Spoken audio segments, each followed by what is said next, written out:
Saudações, amigos e alunos do NEAF, tudo bem com vocês? Começando mais um Top Atualidades, aliás, o último do mês de maio, não é? Que já está aí na sua tela.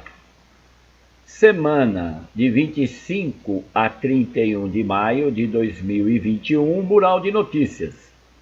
Bashar al-Assad é reeleito presidente da Síria com 95% dos votos. Eleições foram marcadas por boicotes. Após operação contra mineração ilegal, garimpeiros incendeiam a aldeia de líder indígena no Pará.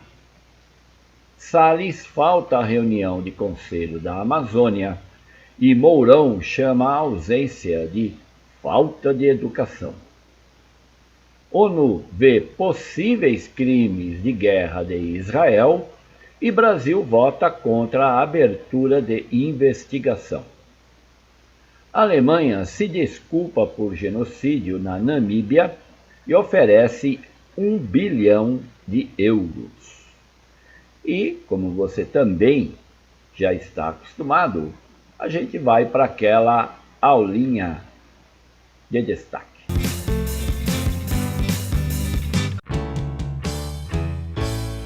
E vamos para a aula de destaque. Bashar al-Assad é reeleito presidente da Síria com 95% dos votos. Eleições foram marcadas por boicotes. Então, dá para imaginar então, que o Bashar al-Assad arrasou, né? Não tem para ele, não tem para ninguém. Foi um 7-1 do ditador sírio, que já está no poder desde o ano dos idos de 2000, substituindo o então falecido pai, também ditador. E como, para quem acompanha aqui, me acompanha aqui no Top Atualidades, toda vez que vamos falar da Síria, você tem que falar de Bashar al-Assad, que era para ter sido derrubado após aquele movimento que marcou aí a década passada, não é? E foi um dos movimentos mais importantes, né, da década passada, que foi a Primavera Árabe. Quando a Primavera Árabe teve início na Síria, muita gente, muitos analistas apostavam que Bashar al-Assad cairia, principalmente depois que a Síria entrou numa guerra civil e com o apoio, então, dos Estados Unidos contra Bashar al-Assad, parecia que ele não duraria muito tempo. Grande engano, ele não só está no poder, como agora venceu essa eleição com 95% de voto. Ele está indo para o 4º mandato. A guerra civil esse ano de 2021 completou 10 anos. A Síria é um dos países, se não for o mais, é um dos países mais arrasados por uma guerra histórica, que foi um verdadeiro genocídio, né, com mais de 400 mil mortos, sendo que milhões de sírios saíram do país, com certeza de não retornar. Mas o candidato de oposição só conseguiu 5% do voto e é um ex-ministro do próprio Bashar al-Assad. Óbvio que essa eleição foi totalmente fraudada, né, manipulada, tanto que a ONU, que vem supervisionando o processo de paz na Síria, a organização pediu eleições livres com supervisão dela, ONU, e isso não ocorreu. Aliás, a ONU também estava pedindo, né, para que Bashar al-Assad iniciasse um processo de uma nova Constituição. Também não aconteceu. Grande parte da União Europeia, Estados Unidos e Reino Unido não vão reconhecer essa eleição do Bashar al-Assad, porque o Bashar al-Assad não está sozinho. você que me acompanha deve lembrar, se não lembra, vou refrescar a tua memória agora, que o grande apoiador de Bashar al-Assad para que ele permaneça no poder é a Rússia e também o Irã. E isso tem enorme implicação ali no Oriente Médio, principalmente que o Bashar al-Assad conta com a ajuda dos ayatolás do Irã, né, que é um país xiita. Israel faz fronteira com a Síria, sempre tem aí o perigo de um atrito mais profundo, e a Arábia Saudita, Emirados Árabes Unidos, Catar, que são países árabes, e não reconhecem o governo de Bashar al-Assad, principalmente porque ele tem como aliado o Irã. Então, essas implicações são importantes, né? Por aí que de repente uma organizadora pode construir aí, elaborar uma questão. A Rússia de Vladimir Putin sempre apoiou a família Assad na Síria e, é claro, não é diferente com Bashar al-Assad. De qualquer forma, Assad, mesmo com essa eleição fraudulenta, ele vai ser empossado como presidente da Síria e vamos lá por mais 4 ou 5 anos. Como eu lembrei, a Síria tem profundos atritos com Israel, Arábia Saudita e outros países árabes, né, isso só para completar, e tem como importantes aliados o Irã xiita e a Rússia, que faz parte do Conselho de Segurança da ONU. Beleza, candidato? Então é isso.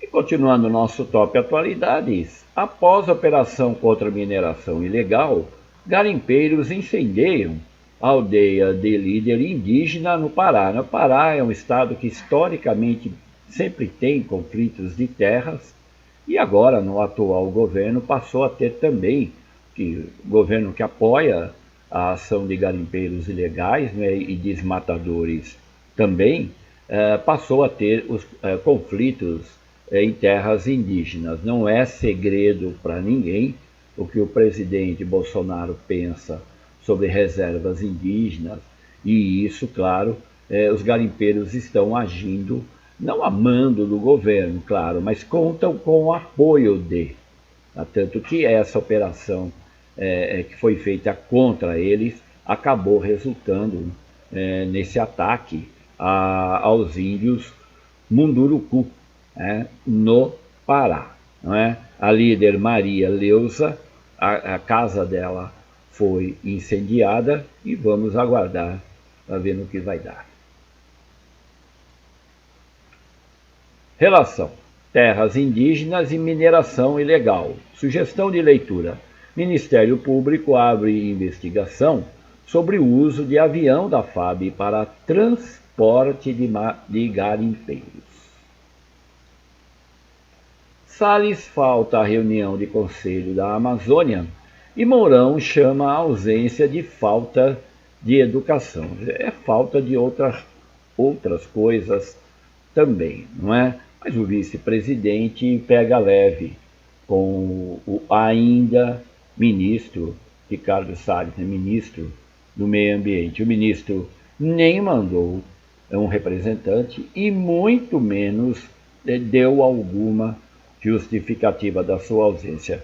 O Mourão ele chefia as ações do Conselho da Amazônia, que também a gente nota que não serve para muita coisa. E Salles, que foi alvo da Polícia Federal a semana passada, essa semana retrasada, a semana passada também foi alvo do Ministério Público de São Paulo, já que ele anda com a conta assim um pouco gordinha, não é? São só 7,5 milhões de patrimônio que ele acumulou nesses 2 anos e meio de ministério. Relação: Ministério do Meio Ambiente e Desmatamento Ilegal. Sugestão de leitura. Salles é alvo de devassa do MP paulista após salto de 7,5 milhões em patrimônio. ONU vê possíveis crimes de guerra de Israel. Brasil vota contra a abertura de investigação. Já lá no tempo do ex-presidente Donald Trump, que sempre declarou apoio total às ações de Israel, não que Israel não mereça apoio, mas sabemos que essas questões do Oriente Médio elas são muito complexas e dar apoio somente a um lado é mais do que óbvio que não é bem por aí. Então a ONU, quando ela, que foi vista inclusive pelo próprio Benjamin Netanyahu, né, o ainda porque as coisas não estão boas para ele, o primeiro-ministro Benjamin Netanyahu sempre declarou que a ONU é inimiga do povo de Israel, assim também pensava o governo Donald Trump, mas a ONU realmente não vai abrir, não vai facilitar, né? E essa investigação ela seria importante, já que foram 270 mortos do lado palestino, né, ali na faixa de Gaza, contra 10 pessoas mortas em Israel. Mesmo que fosse um de cada lado, seria uma tragédia, não é?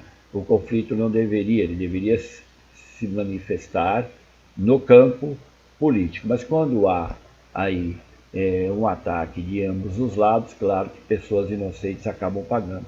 Mas é desproporcional o número de mortos do lado palestino. E é isso que a ONU deseja investigar, mas o governo atual aqui no Brasil não apoia. Relação Oriente Médio e guerra na Síria. Sugestão de leitura. Por que há uma guerra civil na Síria? 7 perguntas para entender o conflito. A Alemanha se desculpa por genocídio na Namíbia e oferece 1 bilhão de euros. Olha só, uma quantia bastante significativa, né? Não que vá reparar o genocídio, mas pelo menos a Alemanha tem a hombridade de reconhecer que lá no início do século XX, não é? Entre os anos de 1904 e 1908, então a Alemanha imperialista, como também era o Reino Unido imperialista, não é? A França imperialista, a Itália imperialista, para quem gosta de história geral e entende aí um pouquinho, deve lembrar, não é, que a metade do século XIX para o início do século XX houve sim uma verdadeira corrida imperialista de países da Europa, liderados por Inglaterra, França e a Alemanha, claro, foi aí na trilha, e o continente africano, né, porque a Namíbia é um país que fica ali ao sul, banhado pelo Atlântico, mas ao sul da África, ela fazia parte do que a gente chama hoje em história da parte do imperialismo alemão. A Alemanha teve muito pouca participação nesse imperialismo no continente africano, já que ingleses e franceses, principalmente, já tinham dividido a pizza africana, já os pedaços principais para eles. Mas, como outros países também, a Alemanha cometeu grandes genocídios nessa corrida imperialista. Mas ela tem pelo menos a hombridade de reconhecer e, claro, acho que tenta aí reparar esse grande erro. Relação imperialismo e genocídio racial. Sugestão de leitura. Namíbia afirma que reconhecimento da Alemanha de genocídio é passo na direção correta.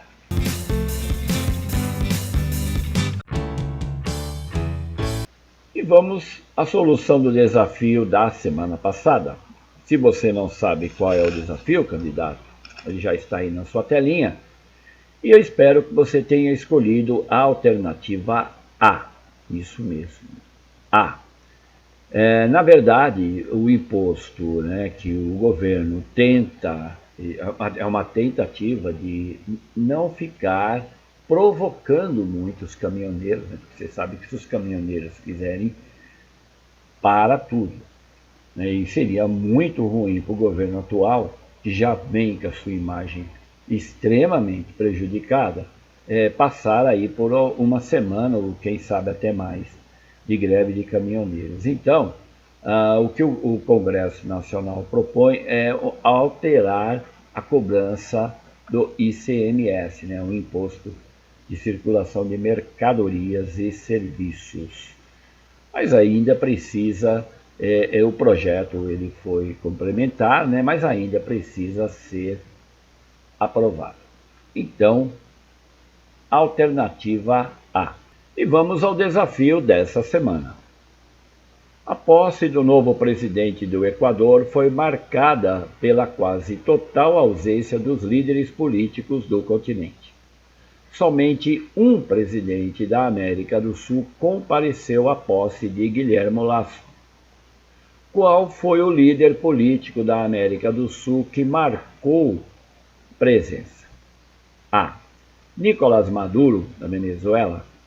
B. Jair Messias Bolsonaro, do Brasil. C. Luiz Arce, da Bolívia. D. Alberto Fernandes, da Argentina. Ou E. Sebastián Pinheira, do Chile.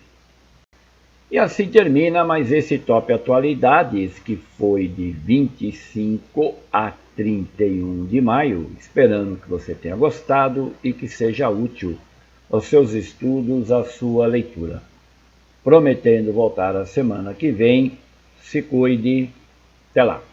Saudações, amigos e alunos do NEAF. Vamos lá? Gostou do vídeo? Vamos se inscrever aqui no canal de atualidades do NEAF. E aí, né, você não só dá um sininho aqui pra gente, como se inscreve para receber o nosso material de atualidades. Beleza? Grande abraço, até!